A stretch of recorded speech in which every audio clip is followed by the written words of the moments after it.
सबसे पहले तो कहना है कि नोएडा का कुछ ऐसा नसीब है कि कितनी भी कोशिश करिए आप जल्दी आ नहीं सकते। सबको जरूर इंतजार करने लगाता है ये नोएडा, मुझे भी और आपको भी, क्योंकि कोई बिना वजह की देर हो गई, बिना वजह। रास्ते में कोई वीआईपी साहब अगर बम्बई दिल्ली में आ जाए तो सब रास्ते बंद हो जाते हैं, फिर कोई आदमी मिल नहीं सकता। इसी प्रकार न जाने कितने लोगों को अपना समय बर्बाद करना पड़ता है, और आप लोग भी बहुत देर से इंतजार कर रहे थे और मैं भी कि कब अब पहुंचते हैं, कब पहुंचते हैं। तो कुछ ऐसा ही नसीब है कि नोएडा में आने में एक इंतजार का भी मजा उठाना पड़ता है। आप लोगों की भी कमाल है, कितनी देर से आप बैठे रहे और अपनी माँ को मिलने के लिए। तो सभी बहुत तालायक होते हैं, पर कलयुग में ऐसा सुना था कि बच्चे तो माँ की परवाह नहीं करेंगे। मैं तो उल्टा ही हाल देख रही हूँ। इसका मतलब कलयुग भी खत्म हो गया, उल्टे युग भी खत्म हो गया और ये सतयुग आ गया है।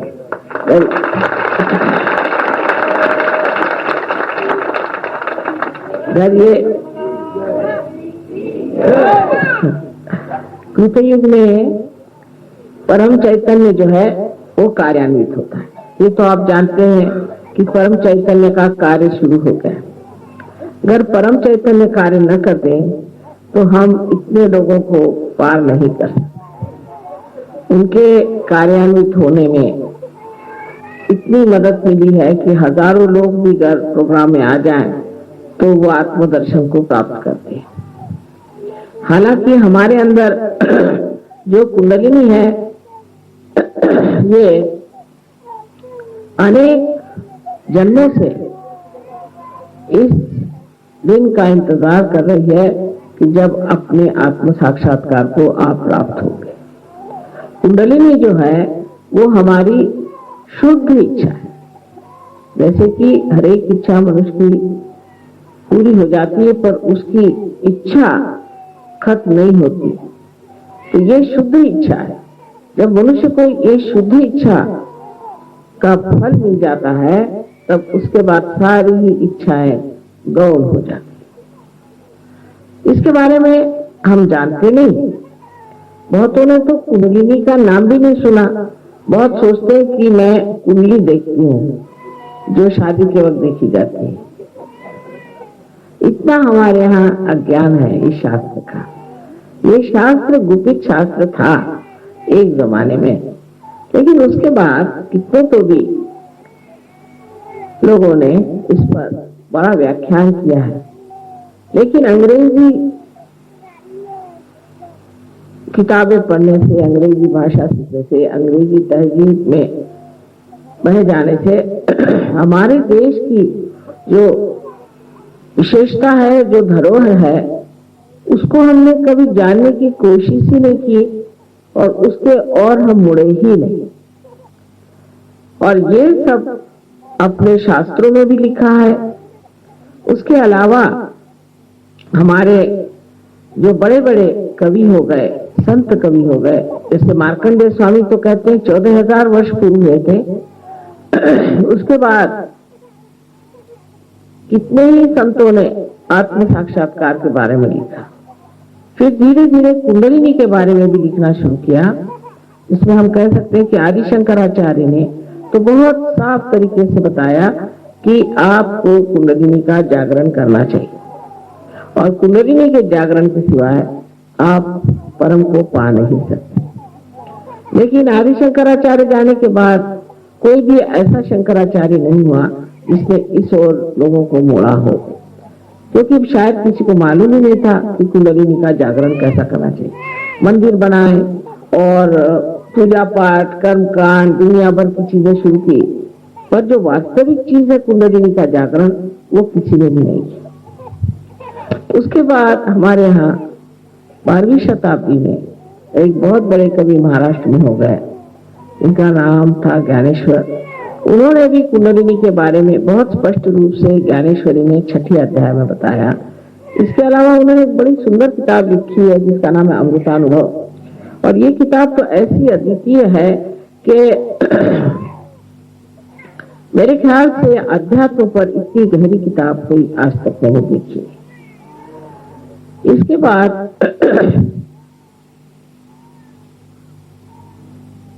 नानक साहब, कबीर साहब, नामदेव, तुकाराम, ऐसे अनेक लोगों ने कुंडलिनी के बारे में लिखा। पर आश्चर्य की बात है कि दूसरे भी धर्मों में, जैसे इस्लाम में ये लिखा गया है कि जब क़याम आएगा, इस वक्त आपके पुनरुत्थान का समय आएगा, तब आपके हाथ बोलेंगे। और क़यामा पर बहुत कुछ उन्होंने लिख रखा। कुंडलिनी को उन्होंने आसस कहा। और ईसाई धर्म में भी कहा है कि ये ट्री ऑफ लाइफ है, और जिस वक्त तुम्हारे अंदर आत्मदर्शन होंगे, तब तुम्हारे अंदर परमात्मा का जो दर्शन होगा वो ऐसा लगेगा जैसी कि बहुत सी प्रज्वलित ऐसी दीप शिखाएं। और ये होता है, ये दिखाई, मुझे दिखाई देता है, आप लोगों को भी बाद में दिखाई देगा। अब इसके बारे में राजा जनक से लेकर के अभी तक हर आदमी ने अपनी तरह से इसको लिखा, जैसा समय था, जैसी स्थिति थी। लेकिन तब भी ये जनसाधारण को चीज मिल सकती है, इसे जनसाधारण प्राप्त कर सकते हैं, ऐसा जरूर लिखा गया था। लेकिन वो कैसा होगा, इसके मामले में कुछ लिखा नहीं है।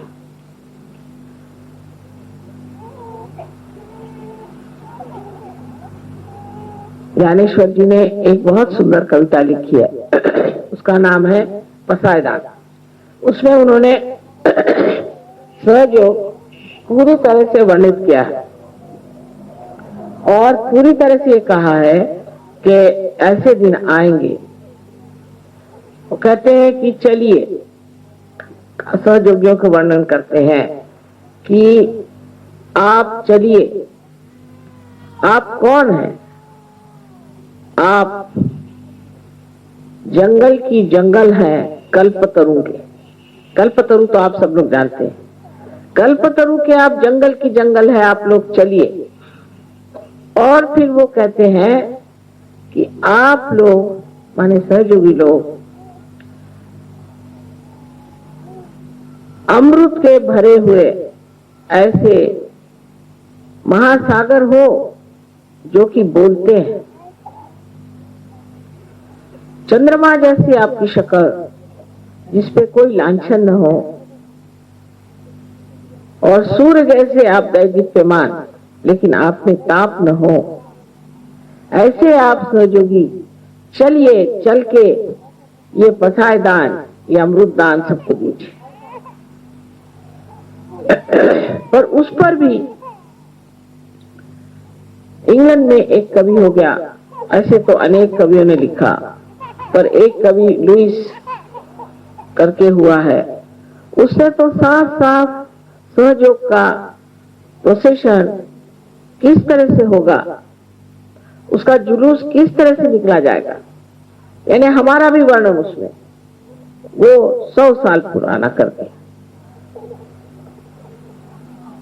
उसके अलावा अपने हिंदुस्तान में ही बड़े भारी कवि, इनको हम मानते हैं, रविंद्रनाथ टैगोर, उन्होंने गणपतिपुळे का पूरा वर्णन कर दिया कि भारत के किनारे पर सब देश के लोग आएंगे, माँ जाग उठी है, विश्व की माँ जाग उठी है, और सब अपनी छोटी छोटी मर्यादाएं भूल करके एक जाग हो जाए। देखिए कितने बड़े बड़े दृष्टा अपने देश में हो गए। रविंद्र बाबू तो हमारे ही सामने थे। और विलियम ब्लेक नाम का एक बड़ा भारी कवि इंग्लैंड में हुआ, उन्हें 100 साल पहले लिख दिया था कि ऐसा ऐसा होने वाला है। भृगु मुनि ने अपनी जो किताब नारी ग्रंथ है, एक किताब आप जानते हैं कि उन्होंने कुंडलिनी के बारे में लिखी थी, जिसको भृगु संहिता कहते हैं, पर एक किताब उन्होंने नारी ग्रंथ नाम की लिखी है। उसमें पूरा सहयोग का वर्णन है कि मनुष्य की कुंडलिनी सहज में जागरूक होकर के उसकी तंदुरुस्ती ठीक हो जाएगी, वो बिल्कुल ठीक हो जाएगा, और उसके लिए कोई भी ऐसी अस्पताल वगैरह, मतलब संस्कृत में दूसरा ही शब्द है, उसकी जरूरत नहीं पड़ेगा। और बिल्कुल सहयोग का इतना सुंदर वर्णन, पता नहीं 14,000 की 12,000 वर्ष पूर्व ये हुए, उन्होंने ये बात कलयुग के लिए कही। और अभी कुछ दिन पहले मैं एक एस्ट्रोलॉजर है कोई अमेरिका में, उनका पढ़ रही थी, मैं हैरान हो गई। 70 साल से ये काम हमने शुरू किया, बराबर 70 साल से उन्होंने ये होगा, वो होगा, ऐसा होगा, वैसा होगा, इस तरह से बढ़ेगा, इस तरह की कनेक्टिविटी आएगी, सब कुछ लिख रखा। बहुत आश्चर्य की बात है कि इन लोगों को इतनी चीजें कैसी दिखाई दी। लेकिन विलियम ब्लेक ने तो हमारा घर कहाँ होगा, उसमें कौन लोग काम करेंगे, सब कुछ वर्णित करते, जैसे कि खड़े थे वहां और देख रहे थे कि घर किस तरह से बन रहा। ये सब होते हुए भी और अनेक इस प्रकार की चीजें हुई हैं। आप लोगों को कभी मौका होगा तो आप देखिएगा कि ऐसे फोटो आए हैं कि जहां हमारे हृदय पे ही सूर्य है, हमारे हाथ पे सूर्य है, पांव पे चांद है, पीछे में चांद सूरज है, तरह तरह के प्रकाश सर से निकल रहे हैं और चारों तरफ प्रकाश है। कहीं हम बैठे हुए हैं तो उसकी जगह सिर्फ चैतन्य ही चैतन्य। इस तरह के अनेक फोटोग्राफ्स आपके आजकल के कैमरा में आ रहे हैं। उसको जरूरी नहीं कि कोई बड़ा महंगा कैमरा हो या कोई बड़े पहुंचे हुए फोटोग्राफर हो, सर्वसाधारण एक कोई छोटा सा बच्चा खींच लेता है, उसके इसमें आ जाता है। कोई एक छोटा सा एक विद्यार्थी कुछ खींच लेता है, उसकी फोटोग्राफ, उसके पास फोटोग्राफ आ जाता है। तो इस तरह की बहुत सी पहचानें आज मानव के लिए सहयोग में है। इसके अलावा जो जो प्रयोग किए गए सहयोग से बीमारियों के, या जो जो प्रयोग किए गए एग्रीकल्चर पे या किसी भी चीज पर, उस पर इतना ज्यादा यश मिला है कि कोई सोच भी नहीं सकता कि इतना यश किसी एक सर्वसाधारण बुद्धि के आदमी को मिल सकता है। इसका मतलब एक तो है कि हमारे अंदर कुछ तो भी अज्ञान से ढका हुआ था जो खोलना पड़ा। और दूसरी बात यह भी है कि हमारे अंदर बहुत सी शक्तियां हैं सुप्तावस्था में, जो कुंडलिनी के जागरण से जागृत हो गई। आज आपको मैं यही बताना चाहती हूं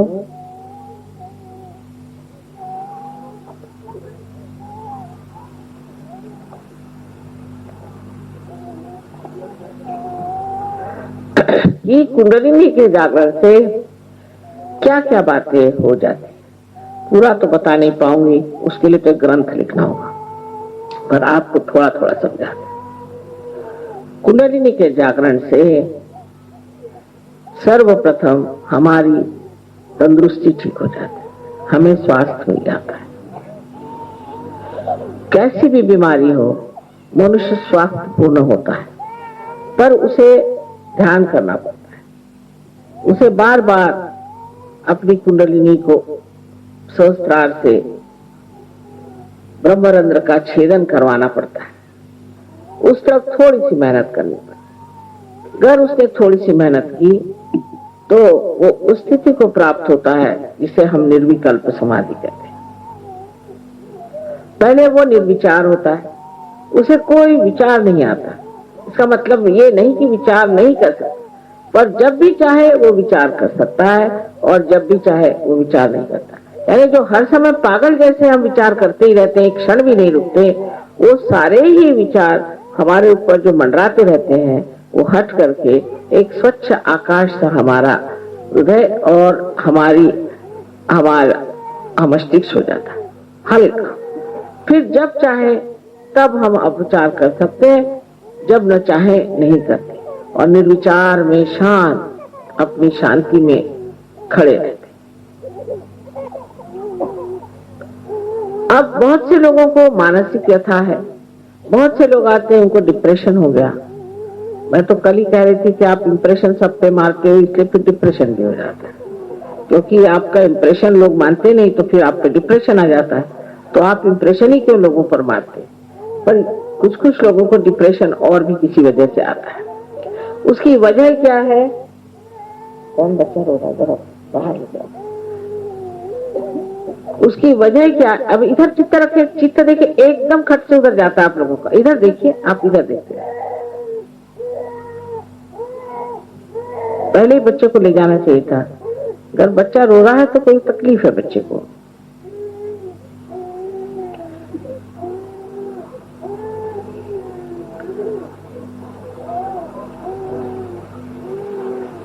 चित्त को जरा आप संयत रखें,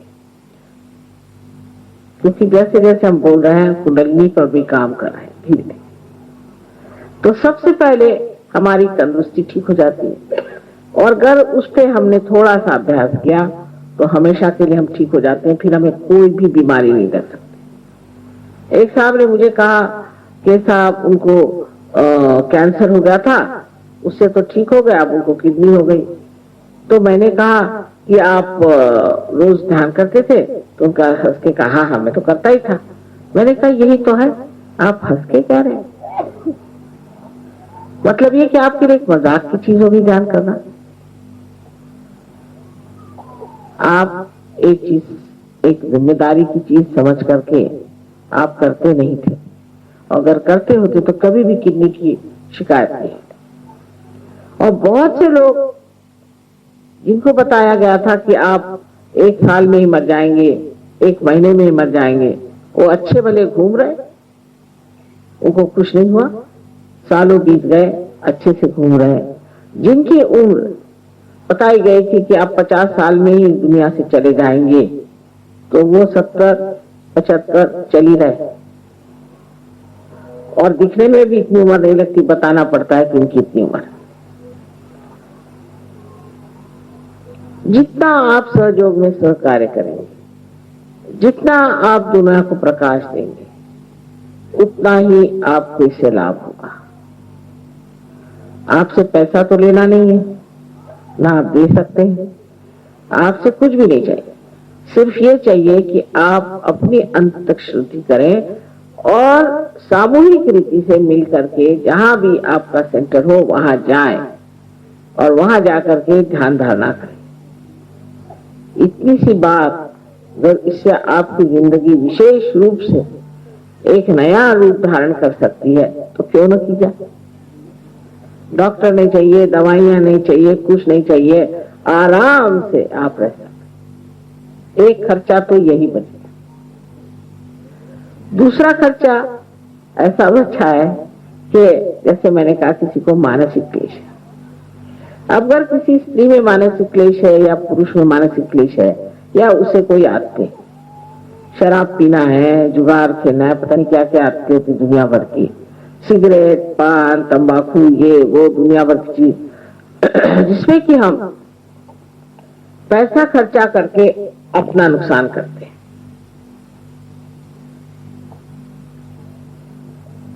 अपना नुकसान और अपने घर वालों का नुकसान, और उनके सामने कोई ध्येय भी नहीं रह जाता।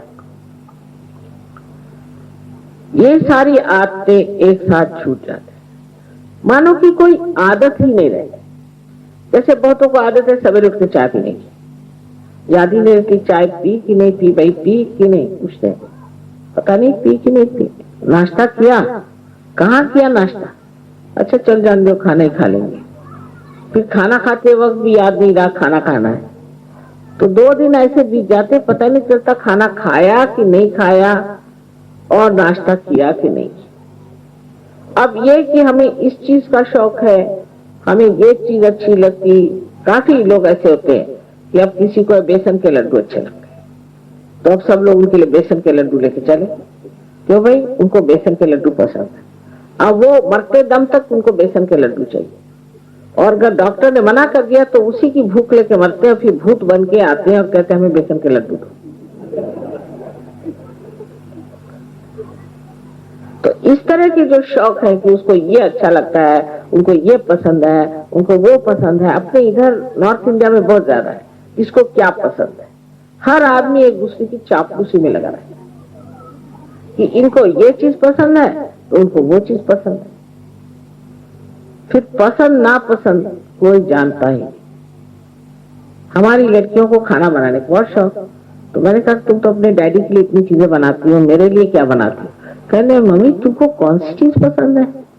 हमें तो पता ही नहीं, तुम्हें तो सभी चीज पसंद है और कोई चीज पसंद भी नहीं, जो मिले सो तुम खा लेती हो। तो मैंने कहा ये बात है भाई, हमें तो कुछ याद नहीं रहता हमें क्या चीज पसंद है। सो इस प्रकार अपनी पसंद और ये चीजें आते हैं।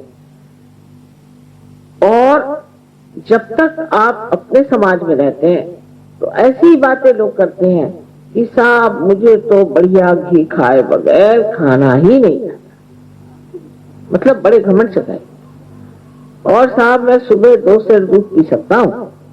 अच्छा, और क्या क्या आप खा सकते हैं बताइए? जिसकी बड़ी घमंड से बताया। और साहब मुझे तो बाथरूम ऐसा चाहिए कि चकाचक हो। कौन साफ करता है आपके यहाँ? मेरी बीवी। और खाना वो भी मेरी बीवी। आप क्या करते हैं?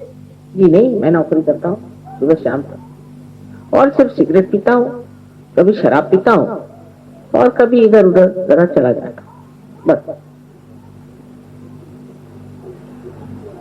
सो ये सब बातें जाके मनुष्य अपनी उपादेयता, यूजफुलनेस को समझता है कि मैं क्या क्या कर सकता, अपने जीवन का कोई अर्थ नहीं। इसी तरह से हमारे यहाँ आदमी और औरत जीते हैं। अगर आप पार होने के बाद उन्हें देखें, लगता है कि पागल है क्या, इनके जीवन का कोई अर्थ है कि नहीं है।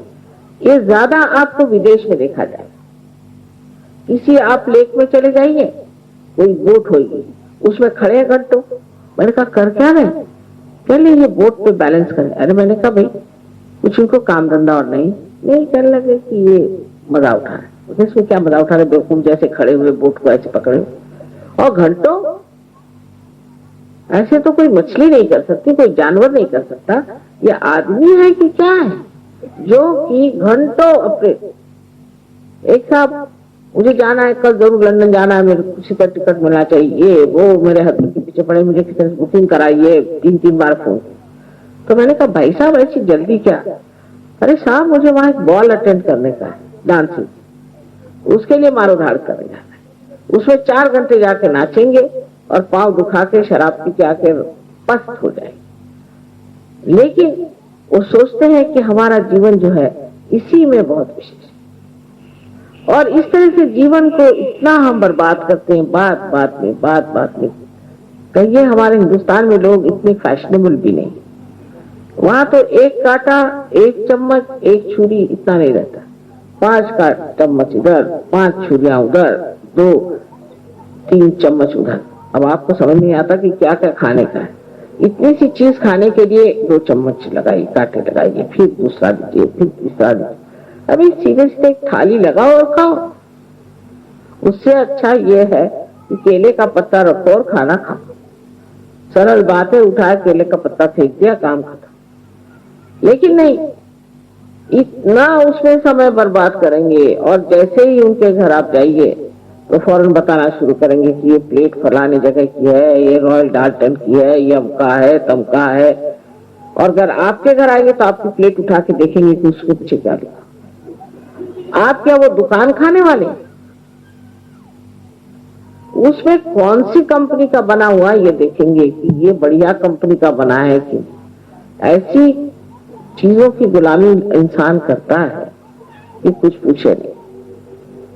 और उसमें इतनी ज्यादा शोबाजी और आपस में इतनी खींचातानी कंपटीशन की कुछ पूछे नहीं। इस तरह से मनुष्य अपना जीवन इतना बर्बाद कर देता है। आदमी लोगों का तो क्या कहने, वो तो आपसी रस्सी खींच में ही मारे जाते हैं। अरे भाई वो आदमी कैसे हायर हो गया, वो कैसे लोअर हो गया, उसका कैसा बड़ा हो गया, उसका कैसे छोटा हो गया।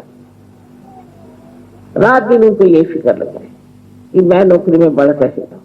लेकिन कितना भी बढ़ता गया, समाधान तो मैंने देखा नहीं। वो जब तक कब्र में नहीं जाता है एक टांग उधर और एक टांग इधर, तब तक वो सोचता मेरा प्रमोशन हो जाना चाहिए। अब लास्ट प्रमोशन हो रहा है, लेकिन तो भी वही सोचता कि मेरा प्रमोशन करो। और औरतों को दूसरी चीज से फुर्सत नहीं। औरतों को यह है कि उसने ऐसे बाल बनाए तो मैं क्यों ना बनाऊं, उसने ऐसे जेवर बनाए तो मैं क्यों ना बनाऊं, उसका ऐसा है तो वैसे क्यों ना करूं। कभी मैंने ये नहीं देखा कि आपस में ये तुलना हो कि वो इतना भला मानुष है, इतना भला है, मैं क्यों ना भला हो। ऐसे मैंने किसी को नहीं सुना, आज तक नहीं सुना। सहयोग में है, सहयोग में है। सहयोग से बाहर कोई आदमी औरत ऐसा नहीं कहती कि वो इतनी अच्छी औरत है, ये भली औरत है, इतनी दाता है, ये मेहरबान है, मैं भी कुछ ऐसा हो जाऊं, मैं भी ऐसे कुछ करूं। ऐसी इच्छा मैंने किसी को करके देखा। और इस तरह से हम अपनी जिंदगी का अर्थ क्या निकालते हैं, उसका कोई मतलब ही नहीं लगता। इस जिंदगी को चार चांद लगते हैं जब आप पार हो जाते हैं, क्योंकि आपके अंदर से शक्ति बहने लग गई। हाथ उठाइए, कुंडलिनी को उठा सकते हैं, दूसरों को आप पार करा सकते हैं, जीवन तक क्रिया आप कर सकते हैं, लोगों को इतना दान दे सकते हैं, और उसके लिए पैसा नहीं, कौड़ी नहीं, कुछ नहीं, आपके हाथ के इशारे पर कुंडलिनी चले। न जाने कितने लोगों को आप ठीक कर सकते हैं। एक आदमी न जाने क्या से क्या कर सकता है, पर बस वो सोच ले कि अब हम तो हो गए योगी पूरी तरह, और इस बात को अपने जीवन में पूरी तरह से उतारे और ठान ले कि हम तो योगी हैं और हमारी जात ही अलग हो, हमारा धर्म ही बिगड़ गया, हम तो दूसरे ही धर्म में आ गए। जब वो इस बात को ठान लेता है तो एक आदमी काफी है, सारे हिंदुस्तान को नचा सकता है। अगर मैं ही सब काम कर सकती थी तो मुझे क्या जरूरत थी इतने सहयोगियों को इकट्ठे करने की, दर बदर ठोकरे खाने की, हर जगह दौड़ दौड़ कर जाने की। काम तो आपसे होने वाला है। जैसे कि बिजली का स्रोत कहीं है, लेकिन यहाँ पर तो आपको दीप ही जलाने पड़ते हैं। वो स्रोत यहाँ लाने से फायदा क्या, उससे क्या लाइट होने वाली? ऐसे ही दीप चारों तरफ जलाने पड़ेंगे, तभी प्रकाश ठीक से होगा। इसी प्रकार आप लोग भी उसी एक स्रोत से प्रकाश पाने वाले दीपक है, और दीपक को चाहिए कि आप प्रकाश दें। उसके बाद भी आप रो रहे हैं कि मुझे ये चाहिए, मुझे चाहिए। अरे अब हो गया, अब दो, अब देने का काम। पहले देते रहे, अब देना सीखो, और अपने गौरव को और अपने शक्ति को पहचानो कि आपके अंदर कितनी शक्ति है, आप क्या क्या कर सकते हैं। पर अब भी हम देखते हैं बहुत से लोग रोते ही करते हैं, माता जी मेरा ऐसा हुआ, माता जी मेरा वैसा हुआ। मैं कहती हूँ कैसे हो रहा है? कुछ लोगों की धड़ से इस समुद्र में गिर जाते हैं और भूल जाते हैं, और कुछ लोगों के अभी भी पत्थर जैसे भारी खड़े हुए रो रहे हैं। ऐसी एक ही वजह है कि आप अभी तक समझे नहीं सहयोग का मतलब। आपने अपना भी मतलब नहीं जाना, आप समर्थ नहीं, अपने स्व का अर्थ आपने नहीं जाना, इसलिए ऐसी बात हो रही है। अच्छा, अब ये तो थोड़ी सी बाहर की बात हुई कि शारीरिक व्यथा ठीक होती है और मानसिक व्यथा ठीक होती है, और आप स्वतंत्र हो जाते हैं। स्वतंत्र का दो अर्थ होता है। एक तो ये कि आप किसी भी आदत की गुलामी नहीं करते।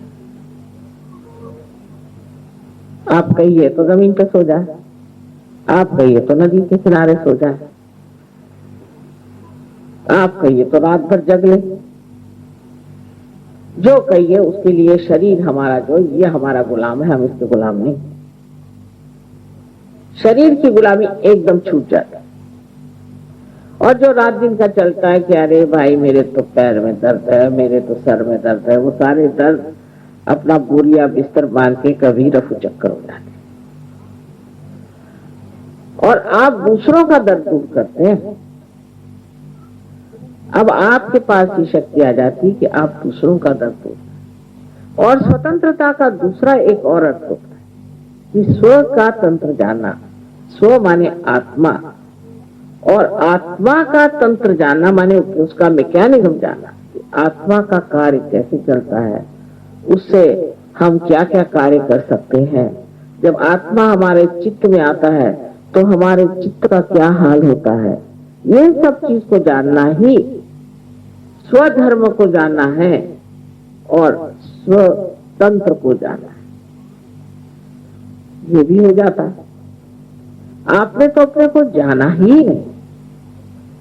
जानने में सबसे बड़ी बात तो आप यही जानिएगा कि आप बहुत शक्तिशाली, उसमें हिचकिचाहट नहीं होनी चाहिए।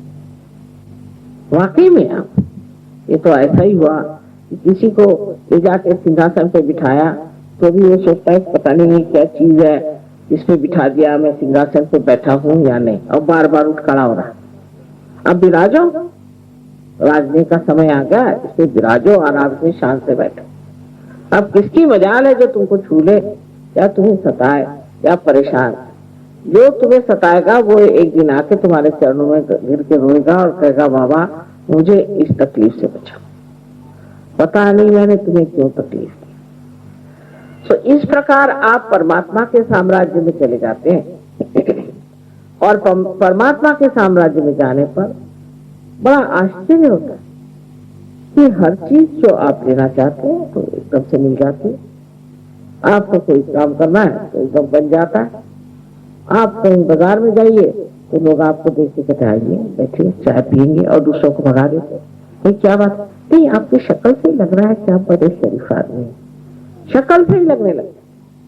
फिर आपका बोलना चालना इतना प्यारा मधुर हो जाता है, गुस्सा तो कभी का ही रफू चक्कर हो जाता है। और एक तरह से ना प्रेम भाव, और उस प्रेम में एक बड़ा अजीब सा आकर्षण होता है। वो आकर्षण ऐसा है कि उसमें किसी प्रकार की गंदगी नहीं होती। आकर्षित होता है मनुष्य ऐसे आदमी की तरफ और सोचता है कि इस आदमी में कौन सा ऐसा गुण है जिससे मैं इसकी तरफ इतना आकर्षित होता हूं। कहते हैं कि कस्तूरी का सुगंध अगर आ रहा है तो उसको कसम लेने की जरूरत नहीं पड़ती। जिस मनुष्य में प्रज्ञा होती है, जिसकी जागरूक चेतना होती है, उसके लिए कसम लेने की जरूरत नहीं पड़ती और आपको ये नहीं कहना पड़ता कि साहब ये आदमी जागा हो। हाँ, कोई जानबूझ करके आंख मूंदना चाहे वो दूसरी बात, या कोई बेकारी में विरोध करना चाहे, झगड़ा करना चाहे, ये बात। ये सोचना चाहिए कि हमारे लिए एक बड़ा भारी नया आयाम खुल जाता है और उस आयाम में हमारे अंदर कलेक्टिव कॉन्शियसनेस जिसे कहते हैं सामूहिक चेतना प्रस्फुटित होती है। आप जानते हैं उस पर कि दूसरे आदमी के कौन से चक्र पकड़ रहे हैं, आपके कौन से चक्र पकड़ रहे हैं, और आप अपने से अलग हट जाते हैं। आकर कहेंगे माँ मेरा आज्ञा चक्र पकड़ रहा है, बहुत बुरी तरह, इसे ठीक कर दो। माने ये कि मुझके अंदर अहम भाव है, मैं मुझे अहंकार है, अहंकार में आ गया, इसका मतलब अहंकार है। लेकिन कहेगा माँ मेरे को सरदर्द हो रहा, आप जरा आज्ञा चक्र में रखिए, माने मैं अहंकार हूँ। कोई आदमी ऐसा कहेगा, अरे अगर किसी से कहे तुझे अहंकार है तो ऐसा ठिकाना लगाएगा आपको कि बस आपको पता चल जाएगा कि अहंकार का नाना है ये। लेकिन मनुष्य खुद ही कहता है कि वह मेरे अंदर ये बात है, क्योंकि उसको महसूस होता है, उसका एहसास होता है, वो जानता है, उसका दुख होता है, उसकी तकलीफ होती है और उससे वो निकलना चाहता है। वो अपने ही को जानता है और अपना न्याय करता है। यही जिसको कहते हैं लास्ट जजमेंट की आखिरी न्याय का समय आ गया। अब आप ही अपना न्याय करिए। वो किस प्रकार कि आपके हाथ उंगलियों के किनारे आपसे बताएंगे कि एक आपने गलती, दूसरों के बारे में बताएं, लेकिन आप बहुत प्रेम से उनसे बात करके और उनकी तकलीफ निकाल दे सकते, उनको बगैर बताए ही निकाल दे सकते। और एकदम से आप देखेंगे कि वो आदमी कितना बढ़िया हो, आप पहचान भी नहीं पाइएगा। बहुत बार तो ऐसा होता है, किसी आदमी को पार करने के बाद अगर मैं उसे साल भर बाद मिलूं तो वो मुझे 5 साल और छोटा लगने लगता है। तो मैं पूछती हूँ कि आपके बड़े भाई साहब आए थे लेकिन आज आप पहली मर्तबा आए। नहीं माता जी, मैं ही था। उसकी शक्ल पर रौनक और एक शोभा आ जाती है। मनुष्य के स्वभाव में इतना परिवर्तन हो जाता है। जो मनुष्य कंजूस होता है वो दोनों हाथों से लुटाने लगता है, उसी में उसको आनंद आता है। जो मनुष्य क्रोधी होता है वो शांत गंभीर समुद्र की तरह गहरा, उसकी गहराई को वो जब जान लेता है, अरे मैं इतना गहरा हूं, तो ये क्रोध जैसे जो बबूले उठते हैं वो सब खत्म हो जाते हैं और वो आदमी एक बड़ी शांति गंभीरता लिए हुए खड़ा होता है आपके सामने। और आप हैरान हो जाते कि ये जो कल इतना कूद रहे थे इनको कौन सांप सूंघ गया? सांप नहीं सूंघा, इसे किसी डर से भय से नहीं कर रहे हैं, लेकिन अपनी स्वतंत्रता में ये खड़े हुए हैं, अपनी शांति के किनारे। तो जिसे हम कहते हैं कि शांति शांति शांति, वो सब हमारे अंदर है। और जब वो सुरक्षा और वो शांति हमारे अंदर विराजती है, उसके प्रकाश में हम शांति में होते हैं। अब आप देखिए दुनिया भर में इतने बड़े बड़े संस्थाएं बनाए कि जिसे कहते हैं फाउंडेशन ऑफ पीस, फलाना ठिकाना, शांति शांति शांति। मन में तो किसी को शांति नहीं, सबको यही विचार कि कैसा किसका गला काटे। और उसको क्या आप शांति बनाएगा जिसके हृदय में शांति नहीं, वो काय का फाउंडेशन बना रहे हैं बेकार में झूठ मूठ का। तो इस प्रकार मनुष्य जिस छोटी चीजों पे जीता है, जिस छोटे तसल्लियों पे वो अपना आयुष्य बेकार व्यर्थ कर रहा है, वो तसल्लियां असल में असल होती है। एक छोटी सी बात कि आजकल पॉलिटिक्स में झगड़ा कि कम्युनिस्ट कौन है और कैपिटलिस्ट कौन। हम कहेंगे कि हम बड़े भारी कैपिटलिस्ट हैं क्योंकि हमारे पास सारी शक्तियां हैं, इसलिए पास हमारे पास सारी संपत्ति, तो हम सबसे बड़े कैपिटलिस्ट हैं। लेकिन हम सबसे बड़े कम्युनिस्ट भी हैं क्योंकि वो बांटे बगैर मजा ही नहीं आता। जो धन संपत्ति हमारे पास में है और जो हमारे पास में शक्तियां वो बांटे बगैर चैन नहीं आती, तो हमसे बढ़ के कोई कम्युनिस्ट है, हमसे बढ़ के कोई भी कैपिटलिस्ट। ऐसा ही आपका हो जाता है। आपने पाने के बाद आपको लगता है कि किसे बांटे, किसे दें, ये पेड़ को दें, किसको दें, किसको दें, कि किससे कहें, कैसे बताएं, और दिल खोल के आप बताते। और ऐसी ताकत अंदर से आ जाती है कि मुझे स्वयं आश्चर्य होता है, इस प्रकाश में देखो कैसे चमचमा है। एक हमारे यहाँ मछली पकड़ने वाली जात होती है, कोली कहते हैं। उससे एक गृहस्थ है, वो बैंक में नौकरी तो करते हैं पर जात को कोली है और धंधा उनका यही है। तो उनके बारे में बता रहे थे कि एक दिन वो होड़ी अपनी नाव लेकर के दूसरे बेचने जा रहे थे और एकदम से घमसान ऊपर से बादल छाता और उसमें से बिजलियां कड़कने लगी और ऐसा लगा कि अब ये जा नहीं सकते, इतना बड़ा तूफान खड़ा। तो बताया लोगों ने कि खड़े हो गए और कहा, हे देखो तुम बादल बादल सब हट जाओ, मैं माँ के काम से जा रहा हूँ, खबरदार मेरे काम में रुकावट डाले। और वो गए, उन्होंने पूरा काम किया, वहां जाकर के सबसे बातचीत की, सबको रियलाइजेशन दिया, सब कुछ करके घर पे आए। 6 बजे की बात, आकर के जब 11 बजे खाना आना खा के सोए तो 12 बजे बरसात शुरू करने, आप ठीक है बरसो। ये शक्तियां आपके अंदर आ सकती है, लेकिन सबसे जो बड़ी शक्ति आपके अंदर आती है वो प्रेम। प्रेम की शक्ति इतनी आह्लाददायी, इतनी आह्लाददायी कि आप नहीं जाते, आंखों से आंसू बरसते हैं और ऐसा लगता है कि इस प्रेम के सागर की कितने तो भी है, तुषार है जो आंखों से बह रहे, छोटी छोटी से बूंद उसको इतना उमड़ता है हृदय में और इतना शांत कर देता है जीवन। और एक अजीब सी अनोखी सी अनुभूति इस प्यार की, ऐसा सुंदर और मनोरम जीवन बना देता है कि फिर कोई दूसरा आराम अच्छा ही नहीं लगता। बस यही कि प्यार ही का आराम हो, प्यार ही का देना हो और प्यार ही का खाना हो, और कोई भी चीज उसमें अच्छी नहीं। आज तक हमने कभी प्यार की शक्ति को तो इस्तेमाल नहीं किया, सिर्फ द्वेष की शक्ति को इस्तेमाल किया। अब आप प्यार की शक्ति को इस्तेमाल कर सकते हैं। बहुत से लोग ऐसा सोच रहे होंगे कि माता जी सब बातें कर रही हैं, ये कौन सी दुनिया कर रहे हैं। इसी दुनिया यहीं पर इसी जगह इस नोएडा में ही ये स्वर्ग खड़ा होने वाला और हो गया। इनका हो गया वो आप देख सकते हैं और आप सब मिलकर के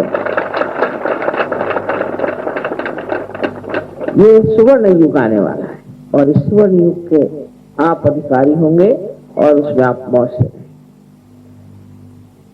जो कुछ संक्षिप्त में बताना सो मैंने बता दिया, किंतु इसका कितना भी वर्णन किया जाए वो कम है, क्योंकि किसी भी चीज की और आप देखते हैं इतना सुंदर यहाँ इन्होंने फूलों का ये मेरे प्यार में बनाया। अब मैं देखती हूँ तो मैं सोचती नहीं, मुझे सोच नहीं आता, मैं विचार मैं देख रही हूँ, देखना मात्र बनता है। और जिन्होंने जिस प्यार से बनाया मानो वो सारा प्यार ही आनंद बन के मेरे ऊपर से फूलों जैसा बाहर चला गया और कुछ सोचना ही किया और उसी की अनुभूति ले रही हूँ। कितने प्यार से मेरे बच्चों ने सजाया है, कितने प्यार से उन्होंने एक एक चीज लिखी है और वो प्यार क्या शब्दों में बताया जाए या विचारों में लाया जाए उसका मजा ही उठाते। जैसे कि किसी चीज का आप स्वाद लेते हो तो सोचते नहीं, ऐसे ही उसका स्वाद आ रहा है, उस प्यार का और उस आनंद का स्वाद आ रहा है। आपके प्यार का और आनंद का स्वाद हम ले रहे और आप हमारे प्यार और आनंद का स्वाद।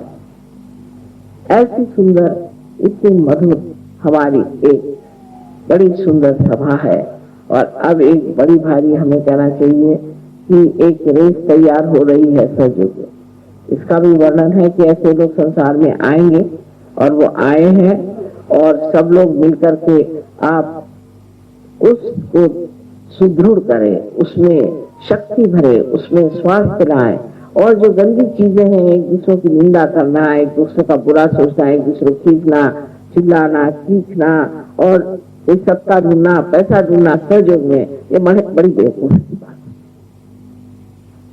तो सहयोगी का व्यवहार, उसका बोलना चालना बड़ा सुचारू सुंदर होना चाहिए, उसमें जंगलीपना सारा चला जाना चाहिए। और जैसे कि पहले तो कांटे आते हैं लेकिन कांटों से ऊपर जो फूल आते हैं वो कितने सुंदर। इसी प्रकार हालांकि हम पहले काटे रहे होंगे लेकिन अब हमें फूल बनना जाना चाहिए और फूलों से फिर फल बन जाना चाहिए। और वैसे अपने आप होता है, धीरे धीरे अपने व्यवहार में बदल आने लगता है। बहुत से लोगों को गुस्सा आना बंद हो जाता है तो कहते हैं तेरा गुस्सा कहाँ गया, मेरा तो किसी पे रोक ही नहीं पड़ेगा, मैं तो गुस्सा नहीं करूंगा। तो देखते हैं कि उनका रोग बहुत अच्छा करता है। लोग सबसे ज्यादा प्यार को मानते हैं, किसी के रोग दाप को नहीं, सिर्फ प्यार। और दूसरी बात यह है कि आप घड़ी भूल जाते हैं, टाइम भूल जाते हैं, लेकिन काम पूरे होते रहते, काम नहीं खत्म। जिस वक्त आपके कुंडलिनी का जागरण होगा उसी वक्त होगा और ऐसे वैसे वक्त होने नहीं वाला। अगर हमें देर करनी है तो देर करनी ही है, उसके लिए परेशान होने से क्या करना। चलो वो भी बैठे, हम भी सोच रहे हैं कि बैठे होंगे सब लोग, हम भी उनका इंतजार कर रहे हैं, वो भी हमारा इंतजार में भी बड़ा मजा है। और फिर जिस वक्त होना है उसी वक्त होना है, उसके लिए परेशान होने की कौन सी बात है। आखिर हम और समय में भी क्या करते हैं, कौन सा विशेष काम कर रहे हैं। यहाँ कम से कम सब भाई बहन प्यार से बैठे हुए हैं, सब लोग व्यवस्थित शांति से बैठे हुए हैं, इससे ज्यादा क्या चाहिए। ऐसा समागम आपको आश्चर्य होगा कि हर साल 70 शादियां होती है, 70-75 शादियां होती है गणपतिपुर में और 30 देशों के लोगों में आपस में शादी होती है। उसमें से 1-2 शादियां खराब होती है, ज्यादातर शादियां इतनी सुंदर हो जाती हैं और वहां ऐसा लगता है कि स्वर्ग खड़ा हो। इतने सब लोग सुंदर दिखाई देते हैं और देखने लायक चीज है सारी। आप लोग सब लोग गणपतिपुर आइए, वहां जैसा भी बन पड़ेगा हम लोग वहां इंतजाम करेंगे और जैसा भी रहना पड़े वहाँ मंडप वगैरह डाल देंगे, आराम से रहिए और सुख से रहें। वहाँ ये नहीं देखना चाहिए कि हमें कमरा कौन सा मिला और हमें पलंग कौन सा मिला और चद्दर कैसी बिछी। दिल्ली वालों को ये बड़ी परेशानी। दिल्ली वाले आते हैं तो बम्बई वाले भाग करके गांव में घुस जाते हैं कि बाबा हमको नहीं रहने का, हम नहीं रहना चाहते, क्योंकि ये हम कहीं हमें रहने भी नहीं देंगे और उल्टे उनको तो हर एक चीज चुपती है। वो हमारे यहाँ एक पेशवा थे बाजीराव, वो कटक तक से अटक से कटक तक बोलते थे गए थे, और उन्होंने एक मस्तानी नाम की औरत से शादी की। वो कोई होगी, पंजाबी होगी, चाहे जाट होगी, चाहे कोई भी हो, तो वो इतनी नाजुक थी कि वो चलती थी तो कहते हैं कि उनके पैर तो मखमल से भी छिल जाते, इतनी नाजुक। और वहां तो महारानी हो चाहे कुछ है, हाथ में तलवार लेकर के और घोड़े पे बैठती थी, और इनकी तो कमर ही लचक जाती थी बात बात में। तो वो सब महारानियां देखती थी आकर करके कि ये कौन सी चीज है। तो एक जैसा कोई म्यूजियम में पक्षी रखा हो उस प्रकार उनका वर्णन है कि वो कहती थी मैं जब पान खाती हूँ तो पान की लाली भी मेरे अंदर से दिखाई देगी, और ऐसी नजाकत की नमूनी की कुछ पूछे। तो वो सोचते थे ये भगवान ने कोई ऐसी अजीब चीज बनाई होगी, इस तरह की बेचारी के प्रति बहुत सहानुभूति उनके थे कि क्या करे, बेचारी का शरीर ही ऐसा है, इसकी तो कमर ही लचक जाती, इसको क्या करे बेचारे को, उनको बड़ी दया लगती। लोग मराठी औरतें तो बड़ी, आप जानते मराठनों को एक से एक होती है, अगर आदमी अगर युद्ध से लौट आए तो उसकी गर्दन काट के रख देंगे, और नहीं तो ठीक है। अगर कोई भी आपने डरपोक पना किया कि फिर मराठी औरत भूत हो जाती। तो ये चीजें जो थी कि मेरा लड़का वहां गया और मेरा पति वहां गया, ये सब हमने कभी सुना नहीं। ये तो हम इधर आके सुनते, अरे मेरा बच्चा इंग्लैंड चला गया, अरे मेरा बच्चा वहां, ये सब किसी को मालूम नहीं। इंग्लैंड जाना ही पड़ेगा, वहां पढ़ना पड़ेगा, देश का नाम बढ़ाना पड़ेगा, यही हम सब झांसी की रानियां। और उसी तरह से जीवन एक आदर्श रूप बनता रहा। पर अब पता नहीं, अब कुछ वहां सिंधी लोग आ गए हैं, पंजाबी भी आ गए हैं, तो अब थोड़े वहां पे कमरे टूटने लग गए। तो ये सब चीज छूट जाती, एक वीरता, एक शूरता, एक तरह का मार्गदर्शन जिसे कहते हैं, माने जो चीज हो कहते वक्त या करते वक्त एक तरह की सुचारू ये आ जाता है। अगर जरूरत पड़े तो झांसी की रानी बन सकते हैं, और जरूरत पड़े तो गृहस्थी की गृह लक्ष्मी जी बन सकते हैं। पुरुषों के लिए भी औरतों का मान करना, स्त्रियों का मान करना, और ठीक से उसे रखना, बच्चों का मान करना। तो जैसे कि यहाँ इधर मैंने देखा है, और एक जो बातें बतानी चाहिए कि आदमी लोगों को अपनी लड़की से बहुत प्यार है, लेकिन अपने बीवी से आश्चर्य की बात है। किसी से बताओ तो महाराष्ट्र के लोग विश्वास ही नहीं करेंगे कि अपने बीवी से नहीं, लड़की से ज्यादा प्यार है। वो बिटिया को क्या हुआ, बिटिया को ये दो, बिटिया को वो दो। ये पता नहीं किस चीज का असर है, तो पर्दे का है कि घूंघट का है कि पता नहीं किस चीज का असर है। अब ये चीज नहीं रह जाती। इसका जो है, इसका जो धर्म है वो निभाता है। पति है तो पति धर्म है, बाप है तो बाप का धर्म है, लड़का है तो उसके लिए पिता का धर्म है। सबका धर्म पूरी तरह से संतुलित तरीके से चलता है। ये नहीं कि मेरा बेटा, फिर उसकी बहू आई तो उसको मार मार के निकाल। अब वो भाई तुमसे कोई शादी करी, उसने, उसकी बहू आई है, उसको रहने दो। ये सब चीजों का संतुलन आ जाता है, और महाराष्ट्र लोगों की जो गंदगी है वो भी निकल जाती है, क्योंकि बड़े अक्खड़ होते हैं। उनको किसी से ठीक से बात करना तो आती नहीं कभी। जैसे किसी दुकानदार के यहाँ आप जाए, मराठी के पूछें क्या चाहिए आपको, हमको चंदेरी की साड़ी चाहिए। कौन से रंग की चाहिए? गुलाबी रंग की। नहीं हमारे पास, भागो। कोई भी, कोई उसके पास में सिंधी बैठा होगा, नहीं तो पंजाबी कोई बैठा होगा, तो कहेगा आओ जी, बहन जी, माता जी, पिताजी, सब करके आपको अंदर बुलाएगा, ढोल पीट पीट के। फिर उसके बाद में अच्छे से बिठाएगा, फिर उसके बाद चाय देगा, कुछ लीजिए, ये करिए, वो लीजिए। चंदेरी की साड़ी उसने कभी जिंदगी में देखी भी नहीं, पर आपको 4-5 साड़ियां टिकाए बगैर आपको निकलने नहीं दे। तो मराठी लोगों में ये बड़े दोष है, इनको बिल्कुल बिजनेस की अकल नहीं है, बस फटाफट बोल देंगे कि साहब ये नहीं वो नहीं। तो ये चीजें आप लोगों से सीखनी है, और उनसे भी आपको बहुत कुछ सीखना है। तो शराफत, बातचीत का ढंग, इसमें एक तरह की खूबसूरती आ जाती। ये तो हमने आपको बाहर का व्यवहार बताया, पर अंदर का अपने प्रति जो व्यवहार होता है कि मनुष्य को अपने प्रति आत्मा निभाना चाहिए। कोई जरा आपको रुपया दे रहा है, आप किसके आपको जो रुपया दे रहे हैं? क्यों साहब? कोई किसी से उधार नहीं ले, कोई किसी का रुपया नहीं मांगे, कोई किसी की बीबी की और नजर पूरी नहीं करे, उसकी आंखें सच हो, आंखों में सच्चता है, पवित्रता है, ना कोई औरत की नजर खराब होगी ना कोई आदमी की नजर खराब होगी, आपस में एक इतना शुद्ध रिश्ता बन जाएगा।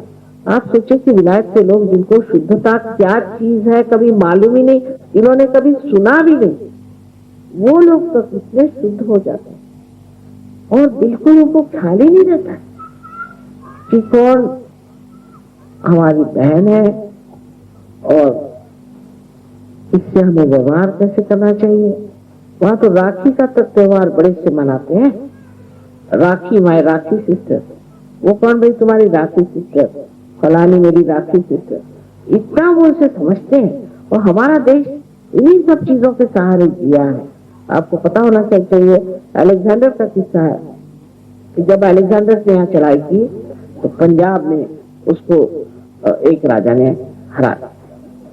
उस राजा ने जब हरा दिया तो उसको उन्होंने गिरफ्तार कर दिया और पुरु नाम था उनका, पुरु राजा ने उनको गिरफ्तार कर दिया और गिरफ्तार करके और उनसे कहने लगे कि अब आप यही जेल में बंद रहिए, नहीं तो आप हमारा सारा देश जो है उसको आप जीत लेंगे और हम लोग सब आपको गुलाम होंगे।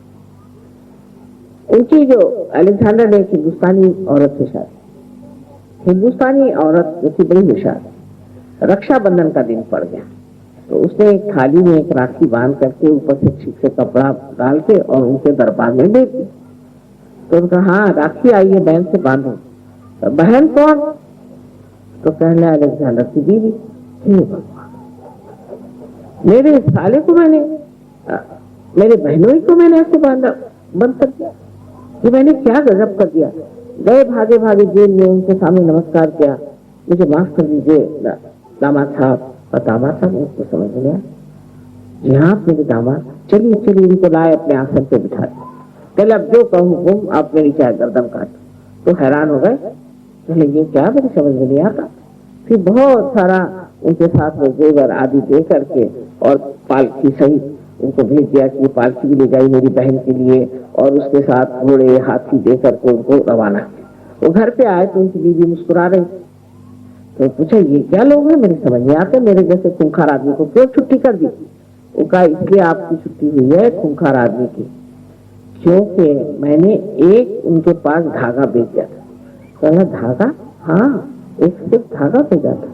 आज के दिन जो एक धागा अगर भेज दे तो उसकी बहन हो जाती। अच्छा, और फिर इतना भी बड़ा दुश्मन उसे छोड़ देना पड़ता है? हाँ बराबर है, क्योंकि आप तो उनके दामाद हो गए। भगवान बचा रहे थे हिंदुस्तानियों से, जो एक धागे पर दुश्मन को छोड़ते, इनका क्या ठिकाना। ये तो इतने प्रतीक रूप सब चीज को पाते, भैया मुझे माफ करो, वो चले गए। और यहाँ से चंद्रवरदाई को अपने साथ ले गए और उन्होंने बहुत कुछ, और उनका बाबा मुझे नहीं यहाँ पर, मैं यहाँ राज्य नहीं कर सकता। ये ऐसे वो चीज अब छूट गई है, काफी कम हो गई, क्योंकि हमारे अंदर हमारी संवेदना कम हो गई। हम समझते नहीं है कि हमारी संस्कृति में कितनी छोटी छोटी चीजें हैं, इतनी सुंदर, इतनी प्यारी, उसको हमने अपनाया नहीं। और हम अब ऐसे रास्ते पर चल पड़े हैं जिस पर बहुत से देश गड्ढे में गिर गए। तो हमें तो उस अनंत को प्राप्त करना है और सहयोग में उसी अनंत की प्राप्ति होती है। और जब उस अनंत की प्राप्ति होती तो आप उसी में रममान हो जाते हैं और आपको आश्चर्य होता है कि ऐसी एक गवर्नमेंट में आप आ गए हैं कि गवर्नमेंट के जितने गवर्नमेंट सर्वेंट्स हैं वो आप ही के सेवा में लगे। यहाँ के जैसे नहीं, जैसे इधर से अपने गवर्नमेंट सर्वेंट होते हैं उसी की ही कि आपको नौकरी करनी पड़े, लेकिन वो गवर्नमेंट सर्वेंट्स ऐसे होते हैं कि वो आप ही की सेवा में सुबह से शाम तक लगे रहते हैं। जो आपको चाहिए, आपको जो जरूरत है वो मिले। तो इस प्रकार हमारा एक तो जीवन अत्यंत सौंदर्यमय हो जाता है और सब तरह का अंधकार हमसे हटता जाता है और हम फिर एक नए आयाम में समझते हैं। अब ये सब मैंने आपसे कहा, इतनी बातें होती हैं, ये सब मनुष्य प्राप्त करता है, ये सामूहिकता आ जाती है, सारे देशों में दोस्ती हो जाती है, और जो धर्म की और जाति पाति डावरी शावरी इस तरह की जितनी गंदी चीजें सब खत्म हो जाती है, क्योंकि मनुष्य विशाल हो जाता है। तो इस विशालता में उतरने के लिए आपको ये जानना चाहिए कि पहले अपनी आत्मा की विशालता को प्राप्त करें, उसका प्रकाश अपने चित्त में लाएं। कल मैंने, आप लोग आए होंगे वहां, तो बताया था कि आत्मा क्या होता है और आत्मा का स्वरूप सच्चिदानंद क्या होता है। पर आज मेरे ख्याल से जो मैंने आपसे बताया वो यही बात कि सहयोग में आने से क्या क्या लाभ होते हैं। अब अगर आप चाहें तो मुझे थोड़े प्रश्न आप पूछ लें, जो भी आप चाहें, और उसके बाद हम लोग एक 10 मिनट के लिए ध्यान करें।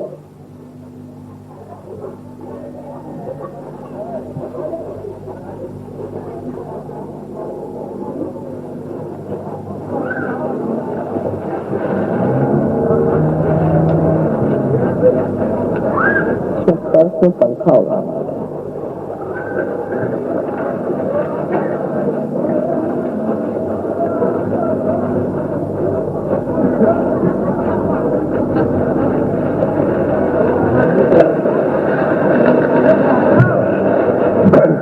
शिवाजी जी, एक सहयोगी का प्रश्न है कि आई एम प्रैक्टिसिंग सहयोगा for the past 19 months. My problem is I do not get full flow of vibrations on my hand. My Vishuddhi has been tampered with in a sense by my thyrotoxicosis, which was treated in 85 with radioactive iodine. Srimati ji, please suggest any specific remedy. अब मैं अगर बताऊं इसका इलाज तो आप लोग नाराज तो नहीं होंगे। इसका इलाज है कान में उंगली ये डाल करके और रोज 16 मरतबा अल्लाह अकबर कहना। अकबर माने विराट, और इस विराट की बात मोहम्मद साहब ने की थी, जो श्री कृष्ण की बात। ईसा मसीह भी हमेशा ये 2 उंगलियां दिखाते हैं। इसमें से ये उंगली जो है ये विशुद्धि चक्र की है, जो कि कृष्ण की है, और ये उंगली जो है ये लक्ष्मी नारायण की। ये मेरे फादर है। राधा जी का जो पुत्र हुआ था, जिसे हम महाविष्णु कहते हैं, वही ईसा मसीह।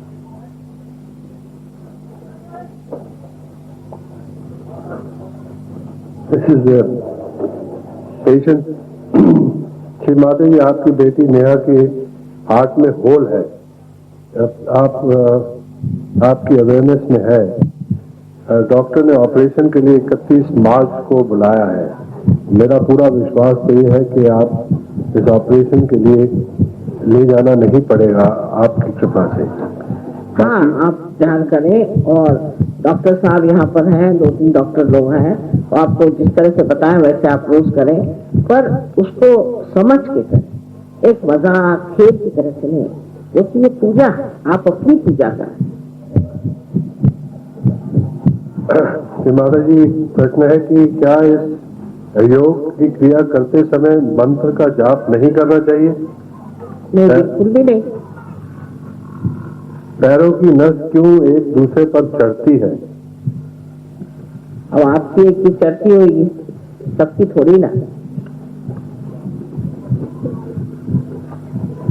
श्री माता जी, किसी समय हमारी संस्कृति के का विश्व में वर्चस्व था और ये देश जगत गुरु था। आज वह दिखता नहीं। ये समय फिर कब आएगा और कैसे? आ ही गया। आप जरा आंखें खोलिए तो आप हैरान हो जाइएगा। जब ये फॉरेन से लोग आते हैं ना, तो आपकी मातृभूमि के जैसे एयरपोर्ट पे उतरते हैं तो इसकी धूल उठाकर अपने सर पे रखते हैं।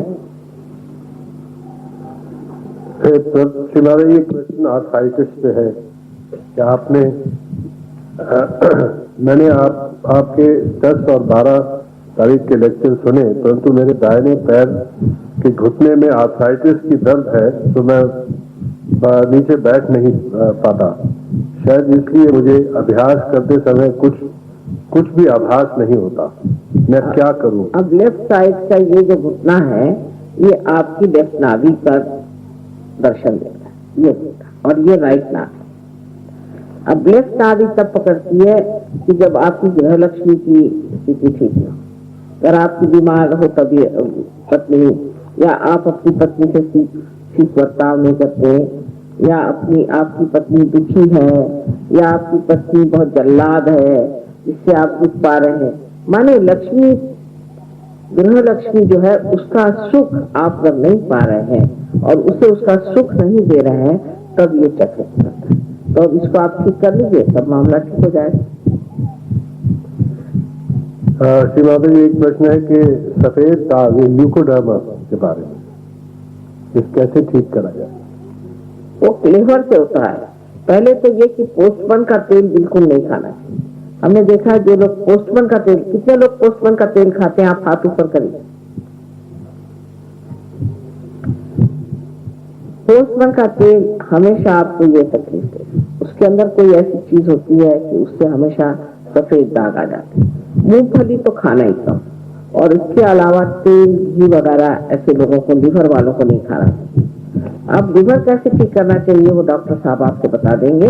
आप घर जाएंगे तो अगर आपने लिवर को ठीक कर दिया तो धीरे धीरे ये भी ठीक हो जाएगा। पर ये कोई बीमारी नहीं है, और कोई इसे बीमारी समझता है तो गलत बात है। श्री माता जी, एक सहयोगी है, वो कहते मेरे हृदय से भय नहीं जाता। आपका सेंटर हार्ट पकड़ता होगा, उसका पता लगाना चाहिए कि क्या वजह है कि आपका भय नहीं जाता। किंतु बुद्धि तर्क से नहीं, चक्रों पे देखिए कि कौन सा चक्र पकड़ रहा है। अगर आपका हृदय चक्र सेंटर में पकड़ रहा है तो फोटो की तरफ दोनों हाथ करके 3 बार आप श्वास रोकिए, और श्वास रोक करके और आप जगदम्बा का ध्यान करिए। अगर आपकी माँ जगदम्बा है और शक्तिशाली है तो आपको भय किसका? शिवाजी जी, प्रश्न है, जहाँ बंधन हाथों से संभव न हो, क्या मानसिक रूप से भी लगाया जा सकता है? लगा सकते हैं, लेकिन हाथ से जो है आसान है करना। मन से भी हो सकता है, अगर मन आपका इतना सशक्त हो जाए तो मन से भी हो सकता है। शिवाजी, कोई भाई अपने प्रमोशन में ज्यादा इंटरेस्ट है बनस्पति है कि आत्म साक्षात्कार बात करें, वो यही जानना चाहते हैं कि मेरा मैंने कह दिया प्रमोशन होगा कि नहीं। मैं कोई आपके अस्तर एक साथ थोड़ी देखती हूँ, मैं जो भविष्य आपका देख रही हूँ कि आप में से कितने लोग इस सुवर्ण युग में उतरेंगे और परमात्मा के साम्राज्य में अपने अपने स्थान पर बैठेंगे। शिवाजी जी, क्या मनुष्य वास्तविक रूप में किसी को क्षमा प्रदान कर पाता है? बिल्कुल ही करता है। वो करता क्या? क्षमा नहीं करना और करना, वो करता क्या? कितना भ्रम है।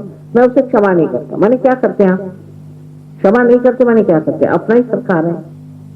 मैं उसको क्षमा नहीं करता, बार बार उसे याद करते हैं, वो ऐसा खराब आदमी, उसे ऐसा ठीक करूंगा, वो होगा, ये होगा, करते तो कुछ नहीं। अगर ऐसा ही है तो 2-4 थप्पड़ मारी है तो क्षमा हो जाएगी। करना धरना तो कुछ नहीं होता सिवाय अपने को जलाने के। एक और प्रश्न, क्या इंसान की सभी इच्छाएं उसकी कुंडलिनी जागृत होने के बाद पूर्ण हो सकती हैं?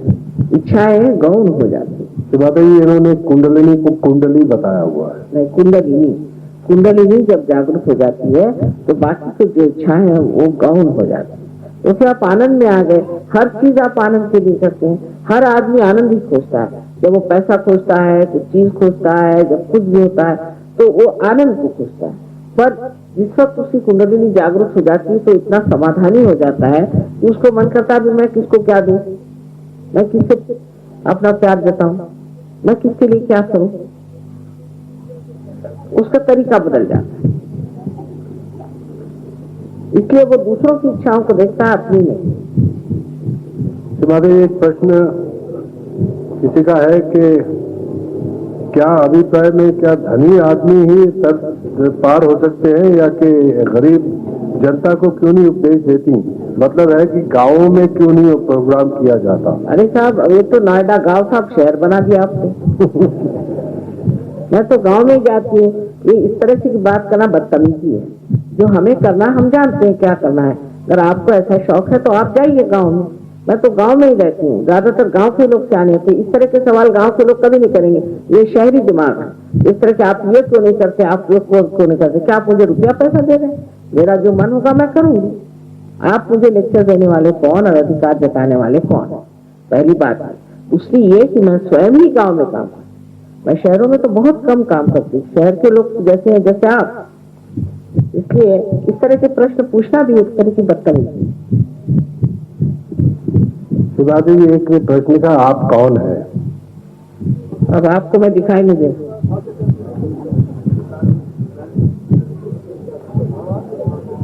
क्या?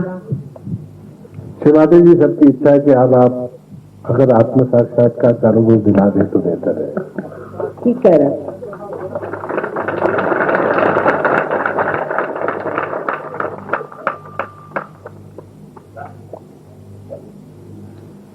कुछ पर्सनल सवाल है, वो आप केंद्र पे आके और उसको आप उसका समाधान ले सकते हैं। धन्यवाद। ये तो प्रश्न इसलिए बेटा हम करते हैं कि बहुत से लोगों की ऐसी आदत होती है कि जिस वक्त में ध्यान में उनको बिठाएं उसी वक्त इनके अंदर एकदम कूद पड़ती थी, अरे मैंने ये पूछा नहीं।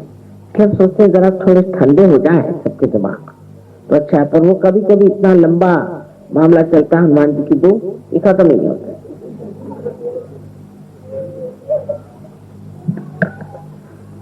अच्छा, अब सीधी सीधी बात है, जो लोग ऊपर बैठे हैं वो जूता उतार लें, चप्पल उतार लें। आप लोग भी जूता चप्पल उतार के बैठे आराम से जमीन, और सब लोगों को सहयोग करना चाहिए। जो लोग नहीं चलना चाहते उनको बाहर चला जाना चाहिए। दूसरों को देखने के लिए यहाँ आपको नहीं आना चाहिए। अब अपने को आप देखिए, सब लोग बैठ जाए, किसी को जगह नहीं है ऐसी तो बात नहीं, वहां तक आप बैठ सकते हैं। ये तो चारों तरफ फैला हुआ है, आप कहीं भी बैठे आप इसे प्राप्त कर सकते हैं। आप सब लोग बैठ जाएं, बहुत जरूरी है कि सब लोग बैठ जाएं।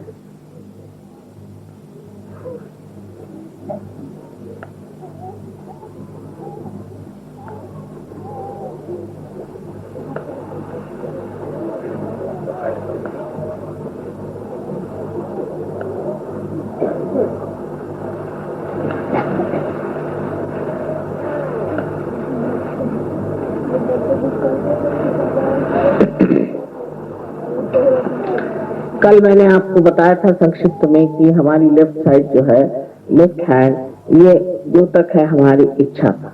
शुद्ध इच्छा तो कुंडलिनी है, पर इच्छा का ये द्योतक है, इसलिए हमें पहले लेफ्ट हैंड हमारी ओर करना। दूसरे राइट हैंड हमारा जो है वो हमारे क्रिया का द्योतक है, क्रिया शक्ति का, इसलिए राइट हैंड से हमें अपने चक्रों को छूना पड़ेगा। तो सबसे पहले हम हृदय को छूते हैं। इससे पहले कि हम कुछ कहें, मैं एक बात कहना चाहती हूँ कि आप किसी भी बात से अपना न्याय न करें, अपने को बुरा न करें। अपना जो कुछ भी न्याय करना है वो आपकी कुंडलिनी करेगी, आपको वो करने की कोई भी जरूरत। कुंडलिनी स्वयं जागरूक है, आपकी माँ स्वयं आपकी माँ है, उसको आपके बारे में सब मालूमात है और व्यवस्थित रूप से वो आपको आत्म साक्षात्कार प्रदान कर दे। तो आप कृपया कोई भी ऐसा विचार न लाए कि हम खराब हैं, हमने ये दोष किए, हमने ये बुराइयां। इस वक्त ये सब चीजें भूल जा रही है और प्रसन्न चित्त होकर के आप सब बैठे अपने हृदय पे हाथ। विचार को रोकने का प्रयत्न नहीं करना चाहिए या किसी तरह से कोई एकाग्र होने का विचार नहीं करना चाहिए। अपने आप कुंडलिनी जागती है, जैसे इस पल्ले में कुंडलिनी, जैसे ये चित्त है, इस तरह से कुंडलिनी इस तरह से ऊपर आके जब यहाँ पर उसका छेदन हो जाता है तो उसमें से सारा प्रकाश इस चित्त में फैल जाता है। अभी हम आंख बंद नहीं करेंगे, पहले मैं आपको दिखाती हूँ किस तरह से करना है। पहले लेफ्ट हैंड मेरी ओर करें और राइट हैंड पहले हृदय पे रखें। हृदय में आत्मा का वास और फिर पेट के ऊपरी हिस्से में हम लेफ्ट हैंड साइड पे काम करें। देखते रहे कि हम ऊपरी हिस्से में लेफ्ट हैंड साइड पे हाथ रखें। फिर हम पेट के नीचे के हिस्से में लेफ्ट हैंड साइड पे फिर हम आते। ऊपरी हिस्से में हमारे अंदर जो गुरु तत्व बनाया गया है वो है, उसको जागरूक करते हैं। और इसके निचले हिस्से में जो शुद्ध विद्या है, जिसके कारण हमारे नष्ट से परमात्मा की शक्ति संचारित होती है और हमें ज्ञान देती है। इतना ही नहीं कि उसके सारे कायदे कानून हम जान जाते हैं, उसे कहते हैं शुद्ध विद्या। और बाकी सब अविद्या सूरदास ने कहा था कि सूरदास की सभी अविद्या दूर करो नंदलाल। सूरसागर लिखने के बाद उन्होंने कह दिया कि अब सारी अविद्या जितनी मैंने की है वो छोड़ के अब आप मेरी अविद्या दूर करें। तो ये शुद्ध विद्या। अब इसके ऊपर फिर आप अपना हाथ ऊपर में उठाए, पेट के ऊपरी हिस्से से इनको जाना है, पहले जाना चाहिए। ध्यान के समय उठ करके सबको इस वक्त में डिस्टर्ब नहीं करना चाहिए। ऊपरी हिस्से में आप पेट के हाथ, अब फिर लेफ्ट हैंड साइड पर हाथ पर आप अपना हाथ, यहाँ आपका आपकी आत्मा है। अब यही हाथ देखिए कि अपना कंधा और गर्दन इसके बीच इस कोण पे रखें और गर्दन को राइट साइड में खूब जोर से मोड़ दें। तो राजी आप भी करिए, आपको फोटो अच्छे हो जाएंगे। हाँ, उधर मुंह करिए। हाँ, अब इसके बाद में सामने से करें, पीछे करें, सब लेडीज करें कृपया, सब लोग करें। फिर आपको कोई तकलीफ हो जाएगी तो आप कहेंगे माँ हमें तकलीफ हो गई। हाँ, राइट साइड में अपनी गर्दन करें। उसके बाद में इसी हाथ को अपने माथे पर दोनों तरफ दबा कर रखें, माथे पर दबा कर। लेफ्ट हैंड हमारी ओर रहे और अब इसी राइट हैंड को गर्दन, सर के पीछे की, सर के गर्दन के नहीं, सर के पिछले हिस्से पर पकड़े और सर को पीछे की ओर छोड़ दें, उसको झेल लें। अच्छा, अब इसके बाद इस हाथ को तानने के बाद इस हाथ के बीचों बीच, इसके बीचों बीच जो स्थान है उसे आप सब झुका करके अपनी जो तालू जो बचपन में एक बहुत नरम हड्डी थी उस पर रख के दबा और उसे घुमा, पीछे की ओर अपने उंगलियों को खींच लें और उसे घुमा और इसे 7 बार आपको घुमाना है। बस अब आप अपनी आंखें बंद कर, चश्मा भी उतार दें, उसकी अब कोई जरूरत नहीं रहेगी क्योंकि आपको आंख नहीं खोलनी।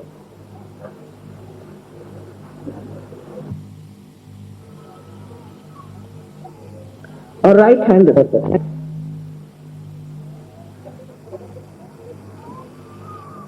अब हृदय पे हाथ रख करके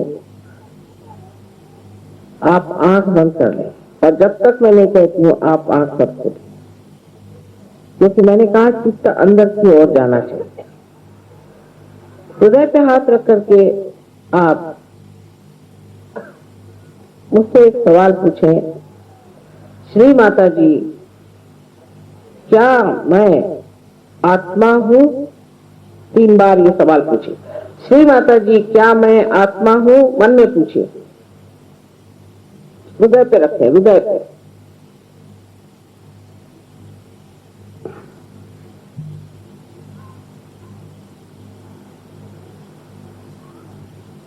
आंख न खोले, लेफ्ट हैंड हमारा। अब आप अगर आत्मा है तो आप अपने गुरु भी हैं, क्योंकि आत्मा ही आपका मार्गदर्शक है। इसलिए आप अपना राइट हैंड पेट के ऊपरी हिस्से में लेफ्ट हैंड साइड में दबाएं और यहाँ पर आप दूसरा सवाल मुझसे 3 बार करें, श्री माता जी क्या मैं स्वयं का गुरु हूँ? श्री माता जी क्या मैं अपना ही गुरु हूँ? ऐसा सवाल आप मुझे 3 बार करें।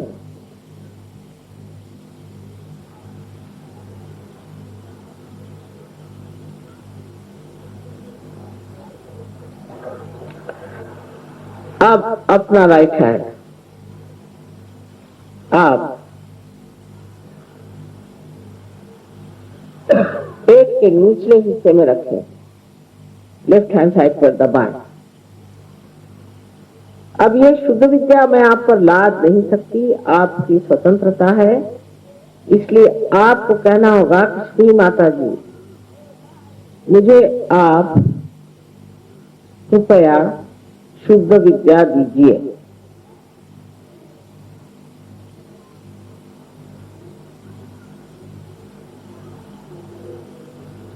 ये आपको 6 बार कहना होगा क्योंकि इस चक्र में 6 पंखुड़ियां।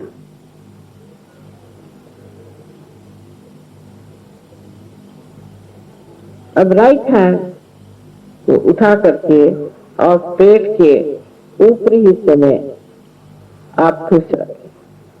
कारण जब आपने शुद्ध विद्या मांगी तो आपकी कुंडलिनी का जागरण हो गया और वो चलने लगी, पर उसके ऊपर का जो चक्र है गुरु तत्व का, उसे खोलना है। इसलिए पूर्ण आत्मविश्वास के साथ आप 10 मरतबा कहें कि श्री माता जी मैं स्वयं का गुरु हूँ, श्री माता जी मैं स्वयं का गुरु हूँ। 10 मरतबा करें पूर्ण विश्वास के साथ।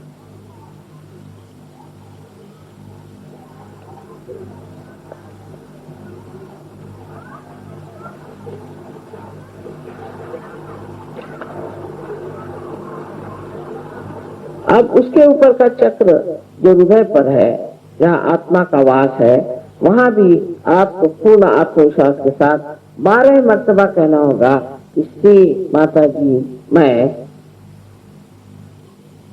आत्मा हूँ, श्री माता जी मैं आत्मा हूँ। ऐसा आप 12 मरतबा।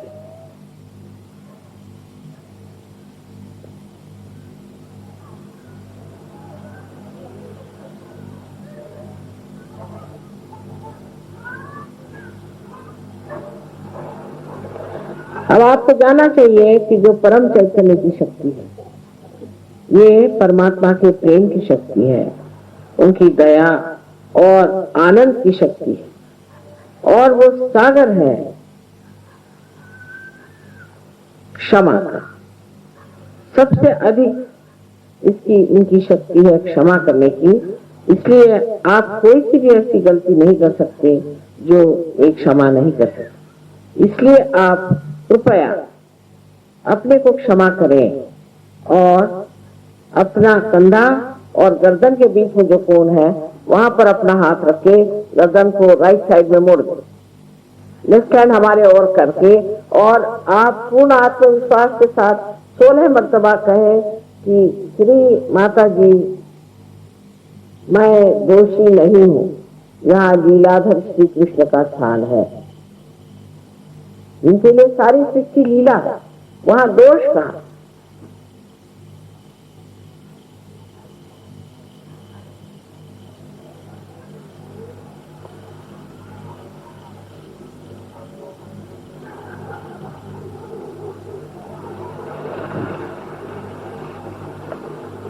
अब 16 मरतबा इसे कहना चाहिए।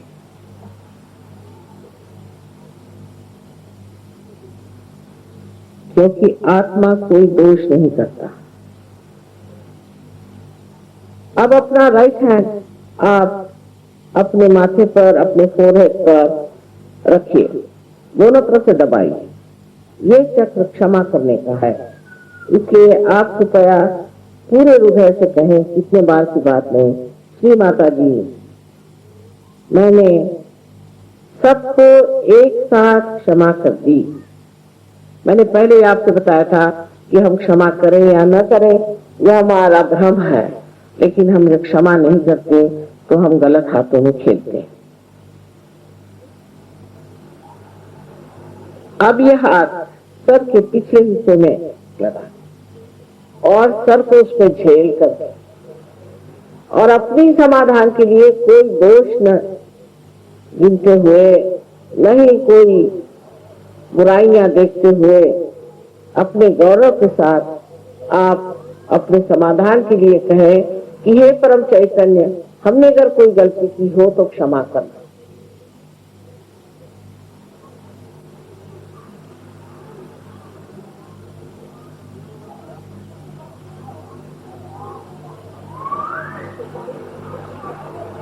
पूर्ण हृदय से कहें, कितने बार की बात है।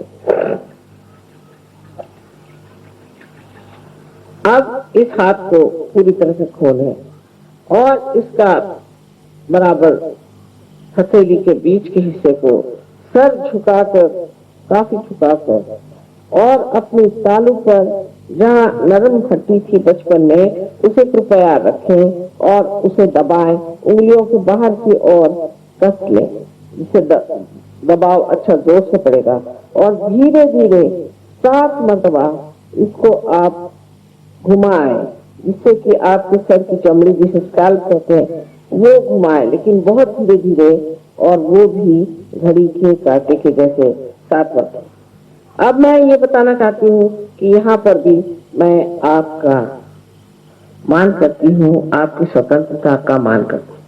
आप तो जबरदस्ती आत्म साक्षात्कार नहीं डाला जा सकता, इसलिए कृपया आप ये कहें 7 मरतबा, श्री माता जी मुझे कृपया आप आत्म साक्षात्कार दीजिए, और मैं प्रणव को फूंकती हूँ, इससे आपका ब्रह्मरंध्र खुल जाएगा।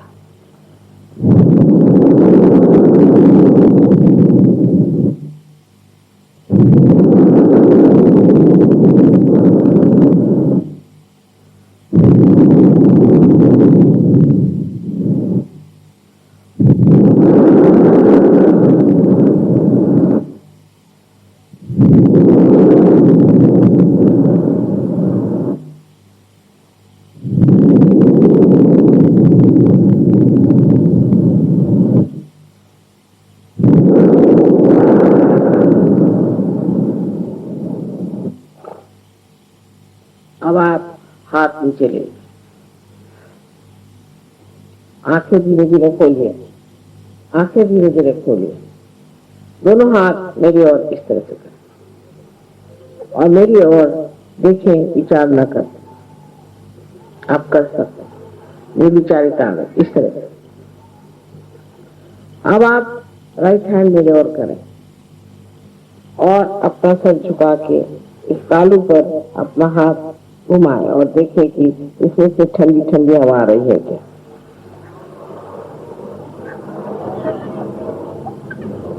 थोड़ी सी गर्म भी आ सकती, कोई हर्ज नहीं, बाद में ठंडी आ जाएगी। अब अपना लेफ्ट हैंड मेरी ओर करें, बहुत नजदीक नहीं, गर्दन को फिर झुकाना, थोड़े दूरी पर। किसी किसी की तो बहुत दूर तक हवा आती है।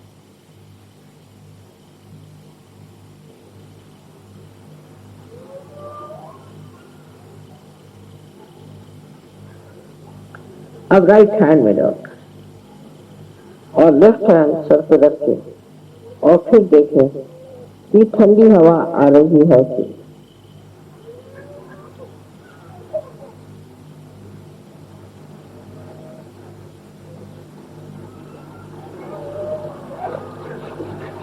ऊपर हाथ थोड़ा ऊपर कर। अब दोनों हाथ आकाश की ओर और गर्दन को पीछे की ओर छोड़ दे और ऊपर देख करके एक सवाल मुझसे करें, श्री माता जी क्या ये परम चैतन्य है? श्री माता जी क्या ये परमात्मा की प्रेम शक्ति है? इसे आप 3 बार दोहराएं।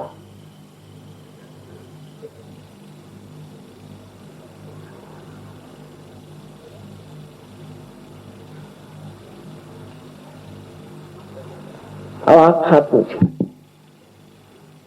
जिन लोगों के हाथ में या सर से ठंडी हवा आई हो, वो सब लोग अपने दोनों हाथ ऊपर करें।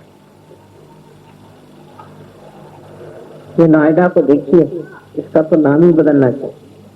आप सबको मेरा अनंत आशीर्वाद, अनंत आशीर्वाद।